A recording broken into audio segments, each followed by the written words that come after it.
Ang BARM po kasi is Muslim Mindanao. Yes, Your Honor. Opo. Meron po kayong kaalaman sa Islam? In terms of what do you mean kaalaman, sir? Yung Sa religion po ng Islam kasi Muslim Mindanao. So, ibig sabihin, so kahit basic po siguro ng Islam, no? Po, at ito pong mga kasong ipinatong sa inyo, perjury, robbery, extortion, theft, mainam po ito as I've said, Your Honor, in the NBI, we avoid the noise. We just finished the job, sir. Opo, opo. Ngayon, sino po ba ang pangalawang pangulo na lumaban sa komunista? Sino po, sir? Ay di si Pangulong Rodrigo Roa Duterte.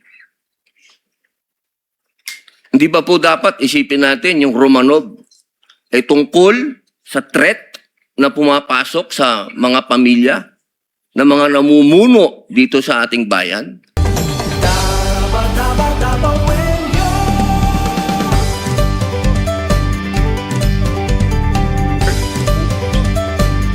Maraming salamat po, Ginoong Tagapamahala ng Hukom at sa ating Ginoong Pangulo. Maaari po ba makapagtanong sa ating mahal na saksi? Opo, Your Honor. Maaari po. Ang una ko pong katanungan sana ay taga saan po kayo na lugar, na probinsya? Tacloban, sir. Tacloban. Tacloban City, Opo. sir. Kayo po ngayon ay Regional Director ng NBI sa BARM. Yes, sir. Opo. Yun po ba ay isang promosyon para sa inyo na madala sa BARM? Dahil totoo po ba na kayo ang tinatawag na Golden Boy ngayon sa NBI? I cannot comment on that po, Your Honor. Kasi po ang Nasa BARM po ako. Wala ho ako ngayon sa Opo. main office, sir. promotion po ba yon? Yung napunta kayo sa BARM? Balita ko po kasi ilang beses na kayo na-promote sa NBI. 12 years na po kayo, no, sa NBI. Yes, sir. Opo. Ilang beses na po kayo na-promote? Since na pumasok ko ako sa NBI, Opo. sir. From investigation 1, 2, 3 noong 2015, 2016. Well, nung mula ako na pumasok ako sa academy, from investigation 1 hanggang ngayon sa regional director, sir.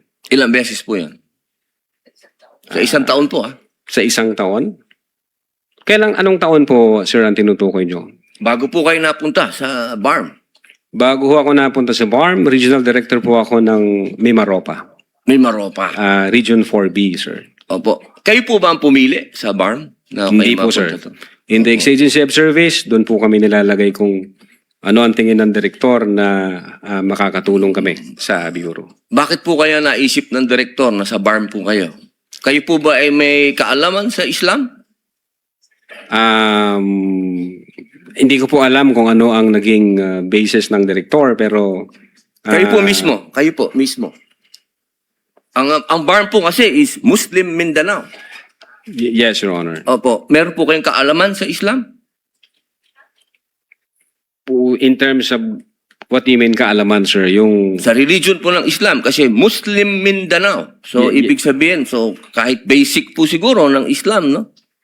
Yes, sir. Kahit naman ho sino pwedeng i-assign kahit saang regional office dito sa Pilipinas. Di ba po parang Regional autonomy ang autonomous region ng Muslim Mindanao. So, kailangan man siguro kahit paano meron kayong kaalaman sa Islam. Konti siguro, sir. Ano po yung konti na yun? Well, isa po akong Kristiyano at hindi ko ho malalaman yung kabuuan nung Siguro po dapat meron kayong basic din na knowledge ng Islam. Ano? So, pangalawang tanong po. Okay na po yun. Pangalawang tanong po. Meron po ba kayong, sa tagal nyo po, sa NBI, 12 years, meron po ba kayong na-encounter na kaso ninyo sa NBI? Kayo po mismo na-filean ng kaso? Your Honor, normal ho sa mga NBI agents na makakasuhan, in fact, maging sa sinumang law enforcement agency, that's the price we pay for doing our job and for protecting the country. As a matter of fact, in the NBI, Your Honor, we avoid the noise. We just finish the job. So, sir. ano po yan? Yes? Yes po yan, yung sagot nyo? Yes? Normal ho yan yun sa amin. So yes po. Attorney Loto, kindly answer the question. Yes, sir. Oh yes. Ano pong, pwede po bang malaman kung ano pong mga naikaso sa inyo? Well, wala ho pa akong natanggap na official case galing sa ombudsman, pero may nakita na ho akong complaint na binigay sa akin from NBI.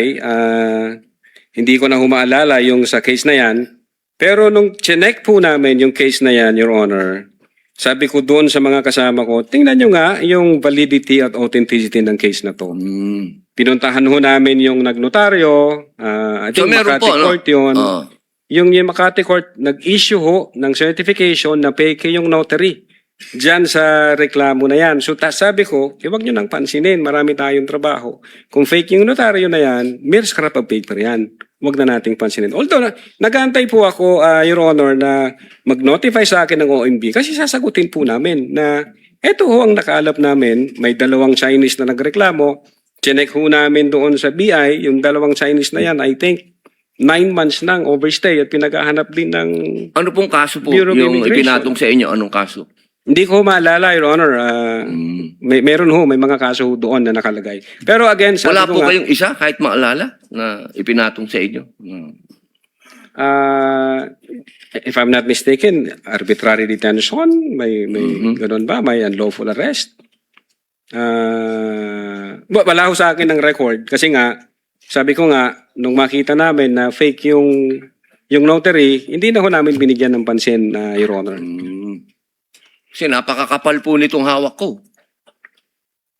Wala akong problema, Your Honor. Sasagutin po kakapal. namin yan.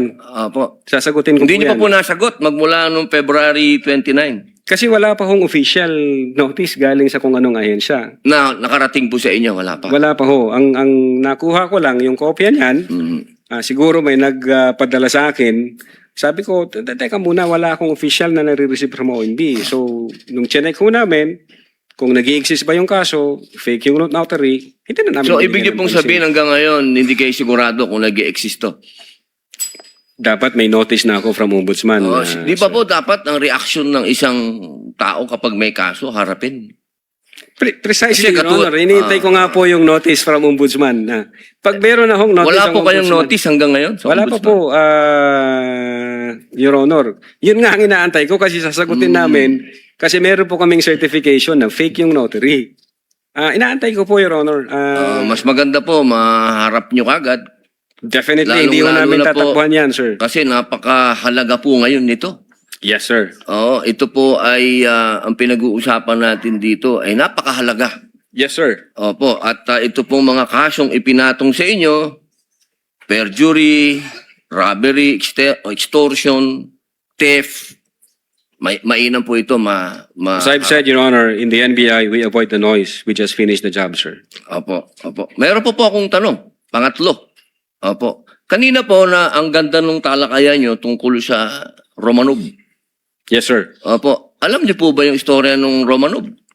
At ang gaganda po ng mga sagutan ninyo, alam niyo po ba yung historical background ng Romanov? Ang alam ko lang po dyan, Your Honor, yun yung nangyari sa, I think, Tsar, kung hindi ako nagkakamali sa Russia. Sa Russia. Opo, Opo. Sino po ba yung nakakalaban ng Tsar? Again, hindi ko po maalala, hindi ko po nakita yung buong... Yun. Kasi napakahalaga po malaman ng taong bayan kung sino po ang tinatawag natin na Romanov at sino yung nakalaban nila. Kasi po, katabi ko ang isa sa Marcos family. Yes, sir. Alam naman po natin lahat, batid natin lahat, na si Apo Lakay, Ferdinand Marcos Sr., ang number 1 na lumaban sa komunista dito sa Pilipinas. Batid naman din po natin na ang nag-execute sa Tsar kay Nikolai at sa kanyang mga anak, sa kanyang pamilya, ay ang komunista. Alam mo po ba niyo? Yes, sir. Opo. Ngayon, sino po ba ang pangalawang pangulo na lumaban sa komunista? Sino po, sir? Ay di si Pangulong Rodrigo Roa Duterte. Hindi ba po dapat isipin natin yung Romanov ay tungkol sa threat na pumapasok sa mga pamilya na mga namumuno dito sa ating bayan na lumalaban sa komunista. Komunista po ako Gusto ko lamang pong alamin ninyo. Yes, sir.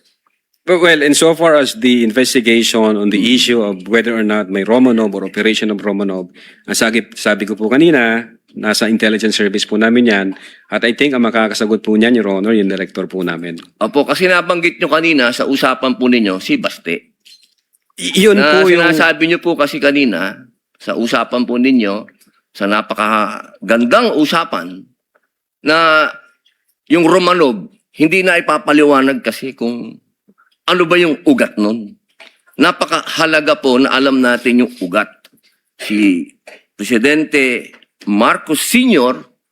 ang lumaban sa komunista, kaya nagkaroon ng threat noong 1986. Yes, sir. Ngayon, sinasabi ni Baste na nagkakaroon ng threat sa kanilang pamilya sapagkat alam naman nating lahat na ang nagpatuloy ng paglaban sa komunista pagkatapos ni Pangulong Rodrigo Roa Duterte ay si Inday Sara Duterte, ang ating Vice President. Sumasang-ayon po ba kayo doon? Wala po akong personal knowledge, sir. Ay, bakit po kayo walang personal knowledge? Eh, yun po ang sumunod na assignment ng ating Vice Presidente pagkaupo niya. Siya po ang nag-take over ng NTF-ELCAC.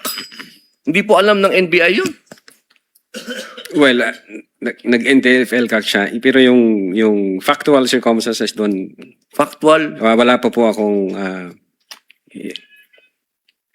wala po kayong... Pero alam niyo po, sagutin na lang po ninyo na siya ang nag-take over ng NTF-ELCAC. Yes, Your Honor. Opo. Isa na lang po, ginoong tagapamahalang hukom. Sabi niyo po kanina, ulitin ko lang po, gusto ko lang pong malaman uli. Inamin niyo po na wala kayong personal knowledge tungkol dun sa threat ng Pangulo. Ng pangalaw, sabi niyo po kanina, wala kayong personal knowledge na kumuha na ng assassin o papatay sa Pangulo, ang pangalawang Pangulo.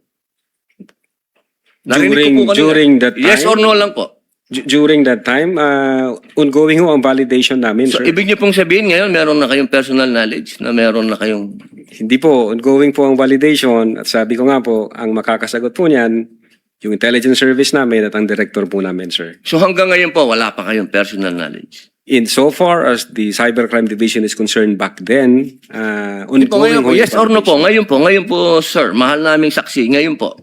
Kung ako tatanungin, wala pa po akong idea, pero baka meron ang intelligence service o ang director po namin. Attorney Loto, kindly answer the question directly. It's answerable by yes or no. And I think Yes, sir. you know the answer. Opo. Well, ako personally, wala pa po, sir. Okay. Yun lang po, maraming salamat po, Thank mahal you. na saksi. Thank you, sir.